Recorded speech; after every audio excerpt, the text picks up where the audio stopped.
there a predator in your wife's future? The question is, I don't know. Nobody knows. But I certainly don't want to deal with that.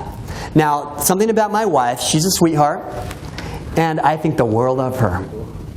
And I don't think it's unreasonable that somebody else might think the world of her if I die. Now, we're going to call this guy Biff. Biff the pool boy. Now, Biff,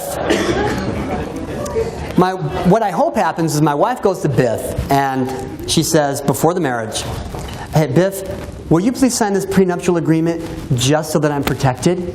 Now, I guarantee you I know what he's going to say, and I quote, "Don't you trust me? Don't you love me?"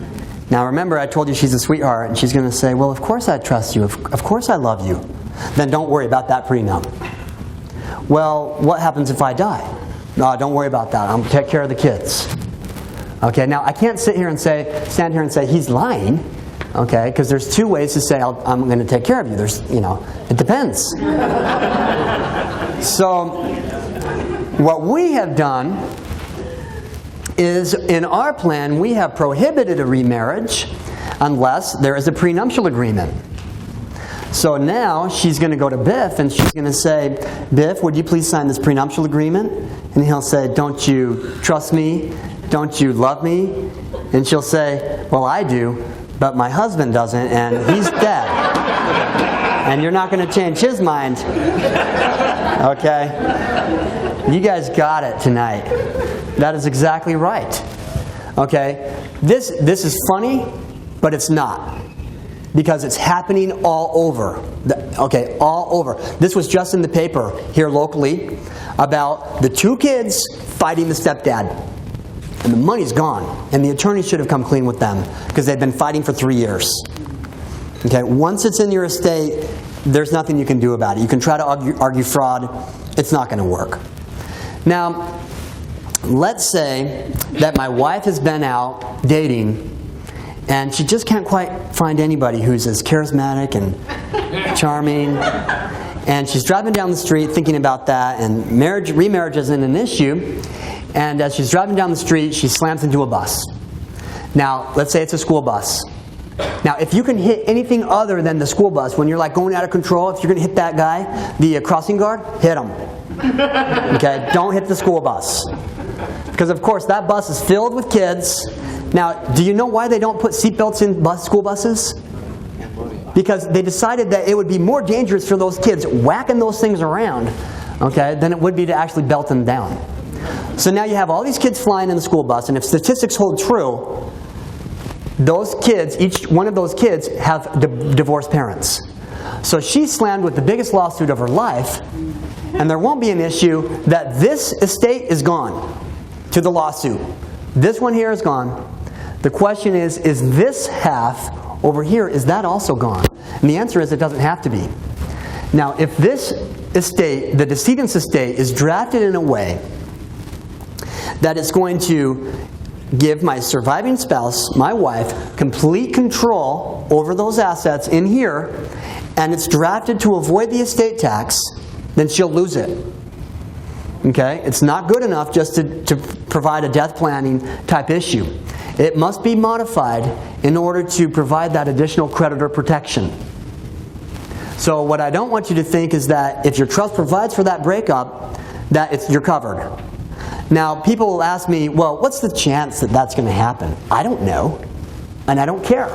I don't even want to deal with something like that. Okay? It's just not worth it to me when I know the solution for preserving that from the creditors and the predators. Now, having said that, there's actually an automobile accident in the U.S. every 5 seconds. Now, granted, many of those are going to be frivolous lawsuits. But has anybody ever been sued and the lawsuit is frivolous? It's just as scary as a legitimate lawsuit. Okay? And what we're trying to achieve here is peace of mind that if you end up in that kind of situation, everything is going to be okay. All right? Now, on to the children. Let's say my wife and I both pass away, and my daughter Soraya is, let's say that she had, well, let me tell you about her. She is, yes, well, let's say she's older. Okay, we're gonna play here. We're gonna say she's older, I'm older. Don't kill me off right now. Okay, let me survive a little longer. And she's the kind of girl where the boys are always buzzing about her, and she's just a dream of a child. She's a perfect child to us. Now, I happen to think somebody else will think that too. Let's call her new husband Ken. Ken. So we got Ken and Barbie. Now, when she comes home from the reading of the will, Ken comes to the door, and what is he going to say? How much did we get? How much did we get? Now, she's doomed. She can answer that question in one of three ways. If she says, what we got, okay, there's a strong argument now that she has just given those assets that actually were her separate property, that she has just given those to the estate. Okay? So if she says that, she has just blended those in. Now the second thing that she could say, and this is even better, she could say, well, what I got. Now if you try to say what I got to your spouse, okay, he's going to say, well, what's going on here? I thought we were in this together. Where's the unity? Where's the sharing? Where are you going to sleep tonight? Okay? What's that all over your dress? My dinner. Why is it there? Okay? So that's not going to be a winner. The third thing she could say is, well, actually, Ken, the inheritance of any spouse is the separate property of the person receiving the inheritance. And in order to ensure that those assets remain the separate property of the spouse, we need to enter into a prenuptial agreement in order to ensure that if anything happens between us, that those assets remain my separate property.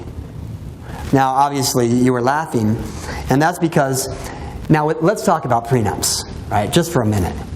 Prenups, I think they're great, but they're touchy. You're going down to the courthouse to get married to express your love and trust, and on the way you stop at my office to sign this document. Okay, perhaps not expressing trust. Okay, a postnuptial agreement, which is what she was trying to get Ken to sign, that's even better. That's saying, now that we're married, now I know I can't trust you. And I need you to sign this postnuptial agreement. Okay, so she's out. What actually is going to happen with our plan is she's going to be coming back and she's going to say, actually, Ken, the assets are still in the trust. The trust has not dissolved. It has not terminated. Well, what do you mean it hasn't terminated? Well, the assets are in there. I have access to them, but nothing is terminated. He'll say, well, let me get this right. So the assets are in the trust, so they're not yours. But you have the ability to go and get those assets without any further paperwork? That's right, exactly. So if they're not yours, they're not mine. Exactly. He says, I don't get it. Exactly. Okay, exactly. He won't get it. Now, there's actually something else that she could say to him. She could say, Mom and Dad put these assets in this trust just in case we get sued, or just in case we end up with some financial difficulties. So she doesn't have to mention this one down here with the divorce, although that's a big part. You know the divorce rate is over 51% now. So the divorce here, the bankruptcy, the lawsuits. We talk about LLCs, we talk about this, all these asset protection plays. This is one of the strongest asset protection plays I know. I do this every day. This is all I do. I don't sue people. We just plan to avoid these problems. So believe me when I tell you, this is very strong. Now, let's talk about my son Nathan. He's the next oldest. Let's say that he has married, and he marries somebody about the same age as he is, and both of us die. He's going to get his share of the estate as well. And if he dies, where's that money going to go? Let's say I don't have one of these trusts. Where's that money going to go? Well, as I said earlier, it's going to go to his spouse. Okay? I'm going to assume she's good looking, and she's going to get remarried as well. So what happened to the grandkids? Of course, I didn't mean to disinherit them, because my plan actually said give it to the grandkids. But practically speaking, we just disinherited them. This next issue I have particular passion about. Let me take you through a hypothetical situation. I am, first of all, not a night owl. When I get home tonight, I'm going to be like exhausted way past my bedtime. Now, if I go out on a date night with my wife, if we're in a movie, an early movie, okay, like almost a matinee, and now our kids are babysat by 14, 15-year-old young women, okay, normally. I don't leave Sarai home by herself to do that, she's too young. So if we don't come home and it's like 11, 12, 1 o'clock at night, what's going to happen? What is the babysitter going to do? Call her parents. Call her parents. I also did not place this man in the audience, but he is right on. Now, they're going to call the parents. The parents are going to come over. If they cannot immediately ascertain what to do with these kids, they're going to do what most normal, respectable citizens are going to do. What's that? Call the police. I heard police somewhere. They're going to call the police. That's what I would do. The police are going to come over and they're going to look up and down at this situation. They're going to look on the refrigerator. They're going to look on the counter. They're going to look at the babysitter. And if they cannot ascertain what to do with these kids, where are they going? Child Protective Services. Now, if you have minor children, or if you have minor grandchildren, and you don't have a tingling sensation yet in your spine, something's wrong. Because this is a reality that could happen to us. Now, don't worry. If they're there in Child Haven or Child Protective Services, they won't be there for long, just until we can figure out what's going on here. Okay? But even 1 minute is too long. Now, let's say that I have all this documentation in place. Let's say I have my will. The most important thing that a will does is names permanent guardians for kids, in my opinion. That's what the will's for. So I have these permanent guardians in the will, but guess what? I'm not dead. I'm just out of my mind in some hospital room. So nobody's going to the will to figure out what to do with my kids. So what we need to do, the solution here, is we need to appoint a temporary guardian. The most logical place to put the temporary guardian is the power of attorney, the financial power of attorney. Because that's where they're going to be looking. Because I need somebody to take over all my stuff, and they're going to be like, oh, whoa, who's this? This is the temporary guardian. So number one, we appoint the temporary guardian. That didn't solve the problem yet. It did not stop the spark. What was the spark in the chain reaction I had? The spark was the call to the police. So we'll take the temporary guardian, we'll get all their contact information and all their 10 phone numbers, and we'll put it in a very simple babysitter instruction. Now, you all know this. You all know you're supposed to be doing this. Okay? Maybe not the temporary guardian. So the temporary guardian now is in the laminated babysitter instruction that lives in the junk drawer. I have 2 in the kitchen because I have so much junk. Little things that I walk home with, and I just throw them into the junk drawers. Throw your babysitter instructions in the junk drawer, pull them out, put them on the counter. They're laminated, so if the juice or Kool-Aid gets on them, they'll be fine. And that's how we stop the chain reaction from happening. Now, the other thing that is important to consider is, what if my temporary guardian or my permanent guardian, let's say that my Nathan, who's an all-American boy, breaks his arm. Take it down to the hospital. Are they going to set that arm? Are they going to operate on him? Are they going to do anything with him without my approval? Not unless I have a consent for medical treatment for minors. Not unless I have given that consent to somebody else, that power. Okay, so you can see I have the medical treatment, the temporary guardians.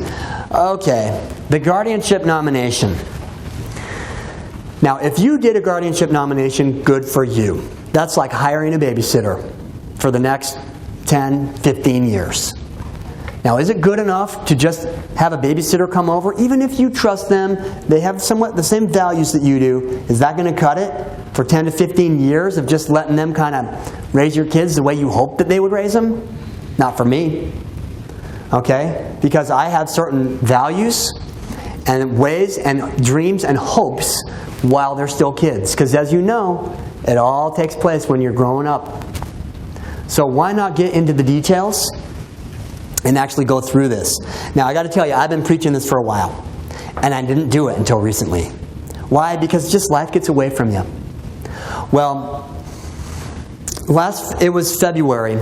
I was laying in my bed, and about 2 in the morning, I woke up because my heart would not stop skipping beats. Then it started skipping 2 beats and 3 beats. And my heart's just sitting there like nothing's happening. And I am going into a cold sweat. I'm getting real scared. Now, I'm not getting scared because I'm afraid of seeing my Maker. What happened was I started letting my mind get away from itself. Have you ever done this? You start hallucinating almost, like, oh, I'm roll over and wake up my wife, and then what is she going to do? She's going to freak. She's going to call 911, right? So now the hospital's here. I'm driving to the hospital bed. I'm hearing these people talk, trying to do these things. And the thing that hit me like a wall was my kids. What is going to be happening to them if I'm not around? How am I going to be there for them? And so in a wave of grief and just sadness and love, I sat there and finally wrote out those instructions and my hopes and my dreams for them as instructions to the guardians. So that is something that no matter what you do with us, you should go home and do if you have minor children or minor grandchildren. Now, speaking of the grandchildren, what I give to my wife then goes to my children, then goes to my grandchildren estate tax free. Now, the truth is, my wife actually doesn't get it. She just gets to use it, okay, until she dies. My daughter and my son don't get it. They get just to use it until they die. Then it goes down to the grandchildren. Now, somebody might say, well, Mr. Fales, didn't you hear? They repealed the estate tax this morning. I said, okay. Well, that changes one thing up here on my slide. At least they got it, okay? Or you might say, well, I plan on dying in the year 2010. Well, once again, if you can time that right, go for it. It's just simply something that we want to think through as a life planning issue. This slide here, what if there are changes? Does anybody here know what it means to have a public record? Well, a public record, it's a bit confusing and frustrating. Now, when something is filed down at the courthouse, it becomes a public record. What that means is you have constructive notice of what's happening down there. That constructive notice merely means you know about it. So if you know about it, what are you supposed to do? You're supposed to pick up the phone, call your attorney, and say, you know, I just heard about this change, and I think it affects Article 9 and page 13 of my trust, because I just happened to be reading that this morning. Okay? Well, why don't people do that? Well, number one, you didn't know you were supposed to, because it's really not a reality that public records give you actual notice. It's not actual. What's the second reason why you didn't pick up the phone and call the attorney? Come on. Cost you money. What's it going to cost? Now, you might be surprised to hear that our clients actually don't have that issue, even though we charge them. Because the fee has already been established up front. If they have a question like that, we know we're going to have to call them. They know that they're going to have to call us. So we already get that established up front.